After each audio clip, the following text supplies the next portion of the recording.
All who come feel a personal relationship with him as he channels the divine energies from the Pleiades into the depths of their souls. With his 12 arms he embraces everyone and tends to the minutiae and the magnified with equal eagerness. Such is the Pleiadian master whose knowledge is broad, whose intelligence is penetrating, and wisdom is as sharp and timely as his mighty vel. The research done by the Mathavashis into the views of Earth's cultures on man's origins and links with other planets showed a deep connection with the Pleiades. I thought you might enjoy a few of our findings. The Pleiades constellation is a star cluster also known as M45, located in the zodiacal constellation Taurus, approximately 400 light-years from our solar system, of which 6 or 7 stars can be seen by the unaided eye. The Pleiades are central to stories from religions and cultures the world over. My dear friend Manly P. Hall, 1901 to 1990, the famous occultist, wrote in The Secret Teachings of All Ages, "The sacred Pleiades were famous to Freemasonry as the 7 stars at the upper end of the sacred ladder. An ancient Peruvian legend identifies them as the arbiters of human destiny. The Toraja people of Celebes, Indonesia, identify the Pleiades as the source of their ancestral heritage. They ceremoniously prepare their dead for the voyage back to the home of their predecessors in the not-too-distant stars, and continue to this day to build their houses in the likeness of the starships that brought them here long ago. The Holy Quran of Islam states that the spirit who spoke to the Prophet Muhammad came from the Najm, the Pleiades. Numerous Egyptian cuneiform tablets were addressed to the Pleiades as if thoughts to one's mentors. Numerous ancient landmark edifices are said to orient toward this constellation, including the Egyptian Pyramid of Cheops, several Greek temples, and the Great Pyramid of the Sun in Mexico. Many old calendars are based on the cycle of Pleiades, such as that of the Mayans and the Native American Hopis. Thus we could say our beloved six-faced lord of the Pleiades, Kartikaya, Skanda, Subramaniam, Sharavanabhava looks in all directions, simultaneously helping all, inspiring all, guiding all. The way of consensual government. In the 25 years that have followed these revelations, we as a monastic order have continued to mature in our adjustment to and implementation of the flows and procedures elucidated in Lemurian scrolls, implied, stated between the lines, so subtle, so unimposing. In choosing to follow many of the cultured patterns of those earliest humans, we came into a marvelous system of transparent government by which we now joyously manage our several cloistered monasteries and numerous extended families individually and in mission groups in more than 8 countries. The dire need for such a system was, after all, the impetus that caused me to go so deeply into meditation and prayer that the inner worlds burst forth in response and the doors of the inner plane library opened to my inner eye. It is a system of subtle guidance and mature training rather than overt correction, of seeing God in everyone rather than liking one person more than another, a selfless life in which all are dedicated to realization of a greater reality and therefore relinquish selfishness, cultivate generosity, appreciation, and bond together to create an environment in which a selfless, non-obtrusive government can preside. Various forms of management. There are many forms of government and management of people that have evolved over the centuries in social and religious groups, businesses, and institutions of every kind. History tells a story of evolution from autocracy, where one man or overpowering council of men rules, then to the familial control of the oligarchy, then to socialism's state-centered style, and finally to democracy. There is another force that rules which I call uh, corporatocracy, government by monetary might. The world has seen the impact of multinational corporations, banks, and more than wealthy individuals who use their corporate muscle to take over countries, intimidate and control their leaders, and thus influence their citizens, all through the power of money, media, knowledge, and privilege. Corporatocracy is the contemporary power of money at work. Its organized materialism crosses all boundaries of all other forms of government. Lemurian scrolls describe a higher form of government that we might call consensual governance. This is a style of rule that has neither a single person nor a majority as the controlling force, but which embraces all its people's needs and constituents in a special way at every meeting. Ironically, such a system could not evolve on its own, but only under the special circumstances of a spiritual leadership provided by great beings of all three worlds as described in these scrolls. Under this system there is deference to seniority and special care and nurturing of the youngest. Under this system there is no voting, no rule of the majority, and thus submission of the unenfranchised or the outnumbered. All have a voice, all have an urge to sacrifice their needs to the greater good of all others. In this system, major decisions are ratified not by vote, but by a consensual process that brings all parties together to find a unified agreement as to the best course of action for the highest good of all. Its process may be slow, even tedious, when new members are involved who do not understand its subtle ways, yet in the long run it accrues a great power, the power of 100% heartfelt support of all members for all decisions. Inspiration flourishes. Consensual governance is a difficult form of governance, but worth the effort to achieve. Thus we have government by chaos, anarchy, government that gives permission for guerrilla force, terrocracy. This is government that incites deadly acts of terrorism to gain its ends. Then we have government by one ruler's force, autocracy, government by military force, dictatorship, government by social and financial force, oligarchy, government by statist force, socialism, government by numerical and emotional force, democracy, government by kings and queens, monarchy, government by religious leaders supported by the inner worlds, theocracy, and government by shared soul force, consensualocracy. This is a form of government based on Sanatana Dharma. It is a rule that values intelligent cooperation and is chronically binding on all concerned. It is the exact same way that divine souls in the second world and highly evolved beings in the third world get things done, by managing to keep the actinic pranas flowing in the right direction, first with impulse, the birth of an idea, then pulse, the development of a plan, and creation, the totality of the group vision and effort, leading to its manifestation into astral or physical reality. Thus, consensualocracy is what the Vedas record. It is how the great cultures existed. It is the method of government that large, joint, and extended families and tribes have perpetuated for generations and used to this very day. Consensualocracy is indeed the method of government of a new age of peace, productivity, and the perpetuation of intellectual cooperation in small and large groups and provincial governments. All involved are agreeably involved, all high-minded, all unified, all of one mind, with no dissension, all working toward a common goal. Other forms of government provide for dissension and therefore open the door to disharmony, anarchy, and potential dissolution. This is the vision of the future, as we know the future is now. Consensualocracy, begun within each home, will radiate out into the community as the sun rises and brightens, as it always does. High noon is the great day of the yuga we are now in, as these mystical scrolls predict. Consensualocracy is a most compassionate form of governance, well suited for spiritually dedicated groups, highly ethical and dedicated communities with a singular vision and purpose. In it, all concur as to the goals, the methods to be employed to achieve those goals, and the day-to-day activities that implement those methods.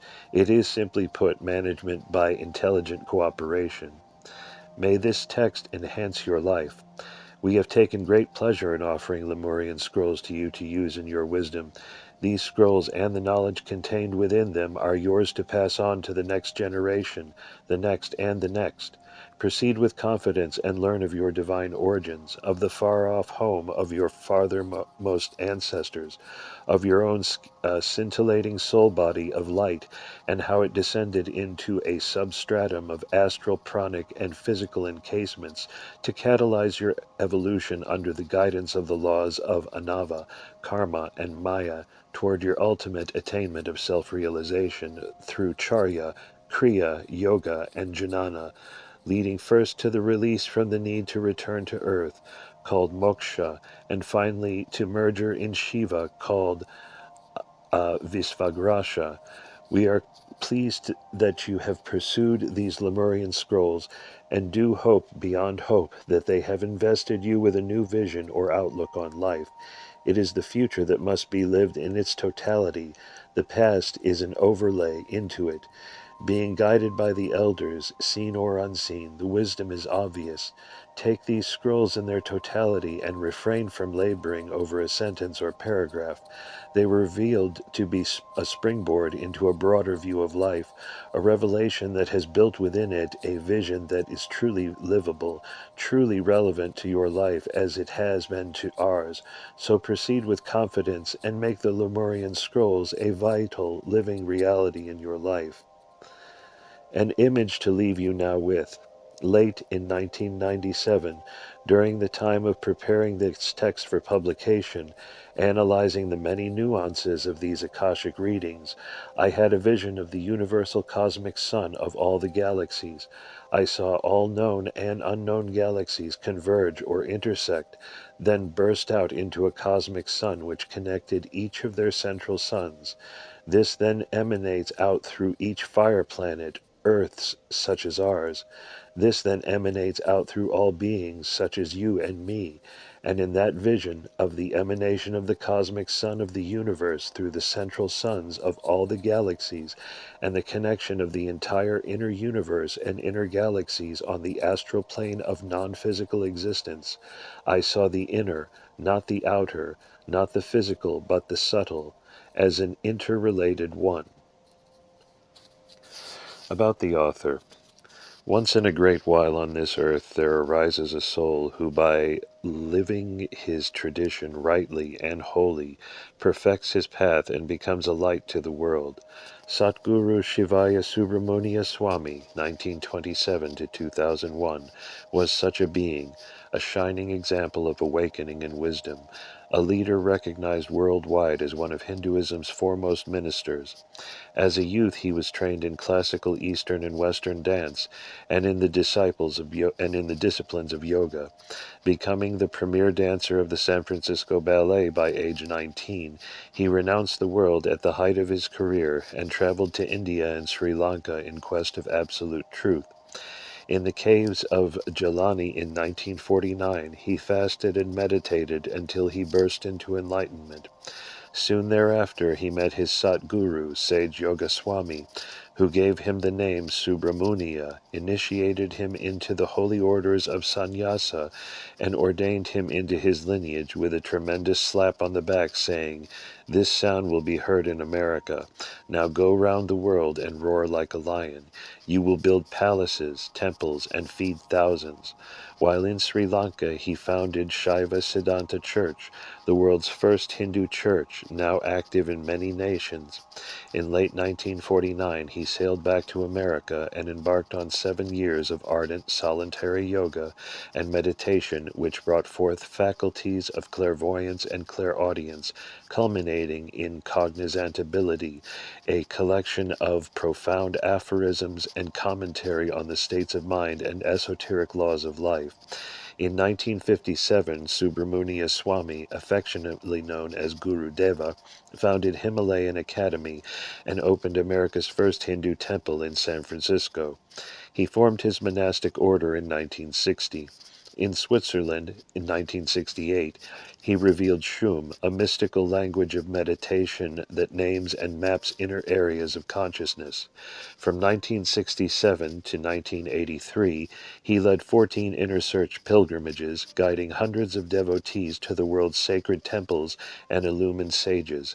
In 1970, Guru Deva established his world headquarters and monastery temple on Kauai, northernmost of the Hawaiian Islands. Beginning in the 1970s and continuing to 2001, he gave blessings to dozens of groups to build temples in North America, Australia, New Zealand, Europe, and elsewhere, gifting deity images, usually of Lord Ganesha, to 36 temples to begin the worship. Over the years, he personally guided groups of trustees through each stage of temple development. He thus authenticated and legitimized the establishment of the temple as essential to any Hindu community. His relentless drive to establish Hindu worship in the West was based on his revelatory mystic visions of the gods, not as symbolic depictions, but as real beings who guide and protect mankind, with whom we can commune most effectively through consecrated temples. In 1973, after establishing Kadaval Temple, he clairvoyantly read from inner plane libraries to bring forth Lemurian scrolls and other esoteric writings to guide his monastic order, and revive the centrality of celibacy and sexual transmutation. In 1975, following a powerful vision of Lord Shiva, he continued the San Marga Airavan Temple on Kauai as the first all-granite temple, or he conceived the San Marga Airavan Temple on Kauai as the first all-granite temple established outside of India. It is currently being assembled by Indian sculptors at his monastery. In 1979, he published Holy Orders of Sannyasa, defining the ideals, vows, and aspirations of Hindu monasticism with unprecedented clarity. That same year, he began publishing Hinduism Today magazine. His international Hindu Renaissance tours in the early 80s revealed that Hindus were not globally connected or organized. Those in India knew little of their brothers and sisters in America. Those in Fiji had no knowledge of Hindus in Europe or Mauritius. Seeing this need, Guru Deva focused his journal on uniting all Hindus, regardless of nationality or sect, and inspiring and educating seekers everywhere. His travels in the late 1980s brought him face-to-face with hundreds of thousands of Hindus, most notably in Sri Lanka, India, Malaysia, and Mauritius, to whom he spread a powerful message of courage and was instrumental in regenerating pride of heritage. In 1985, Guru Deva adopted Apple's Macintosh-based publishing technology to supercharge his prolific outreach through scriptures, books, pamphlets, art, lessons, and later through CDs and the world's foremost Hindu websites. In 1986, he founded a branch monastery in Mauritius, whose government had invited him to revive a languishing Hindu faith there. That same year, New Delhi's World Religious Parliament named him one of 5 modern-day Jagadacharyas, world teachers, for his international efforts in promoting a Hindu Renaissance. From 1977 to 2001, Guru Deva nurtured a staunchly Hindu, highly disciplined global fellowship of family initiates, monastics, and students, training them to follow the Sadhana Marga, the path of yogic striving and personal transformation, and to assist him in his global mission. His church nurtures its membership and local missions on 5 continents and serves personally and through publications and the internet the community of Hindus of all sects. The recognized hereditary guru of 2.5 million Sri Lankan Hindus, Guru Deva proclaimed his church a Jaffna Tamil-based organization which branched out from the Sri Subramuniyaswami in Alavedi to meet the needs of the growing Hindu diaspora of this century. Missionaries and teachers within the family membership provide counseling and classes in Shaivism for children, youth, and adults. Guru Deva's numerous books present his unique and practical insights on Hindu metaphysics, mysticism, culture, philosophy, and yoga. In 1995, in Delhi, the World Religious Parliament bestowed on him the title Dharmachakra for his remarkable publications. The Global Forum of Spiritual and Parliamentary Leaders for Human Survival chose him as a Hindu representative at its momentous conference. Thus, at Oxford in 1988, Moscow in 1990, and Rio de Janeiro in 1992, he joined religious, political, and scientific leaders from all countries to discuss the future of human life on this planet. At Chicago's historic Centenary Parliament of the World's Religions in September 1993, he was elected one of 3 Hindus to the President's Assembly, a core group of 25 men and women voicing the needs of world faiths. Especially in the early 90s, he campaigned for fair treatment of temple priests, namely the same respect enjoyed by the clergy of other religions. On August 25, 2000, he received the prestigious United Nations Youth and Peace Award in New York, previously bestowed on the Dalai Lama, Nelson Mandela, Mikhail Gorbachev, Pope John Paul II, and Mother Teresa. He addressed 1,200 spiritual leaders gathered for the UN Millennium Peace Summit with the message, "For peace in the world, stop the war in the home." In 1999, 2000, and 2001, he conducted 3 inner search journeys, taking devotees to Alaska, the Caribbean, and Northern Europe, consecrating new temples in Alaska, Trinidad, and Denmark.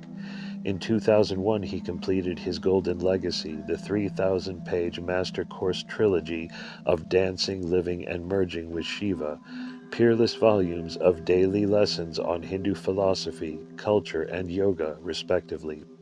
For 50 years, Subramuniyaswami taught Hinduism to Hindus and seekers from all faiths. Known as one of the strictest gurus in the world, he was the 162nd successor of the Nandinatha Kailasa lineage and Satguru of Kauai Adinam in his 458-acre temple monastery complex on the Garden Island of Kauai.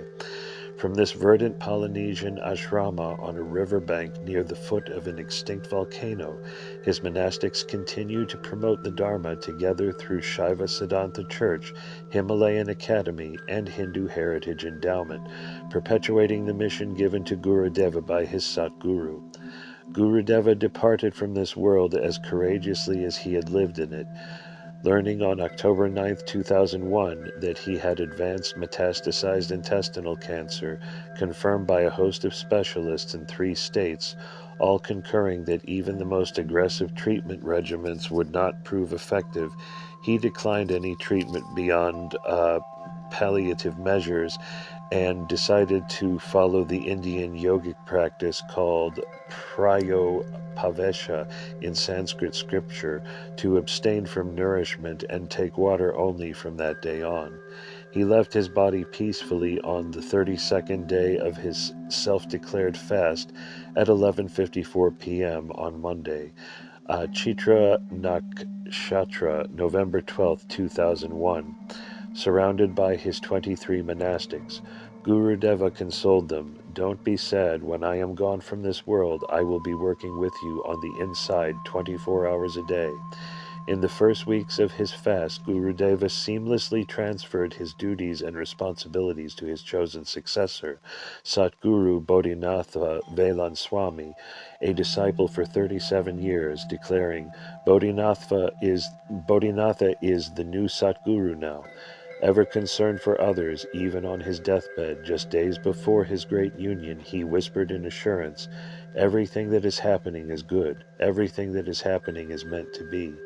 He asked devotees worldwide to carry his work and institutions forward with unstinting vigor, to keep one another strong on the spiritual path, to live in harmony, and to work diligently on their personal spiritual sadhanas.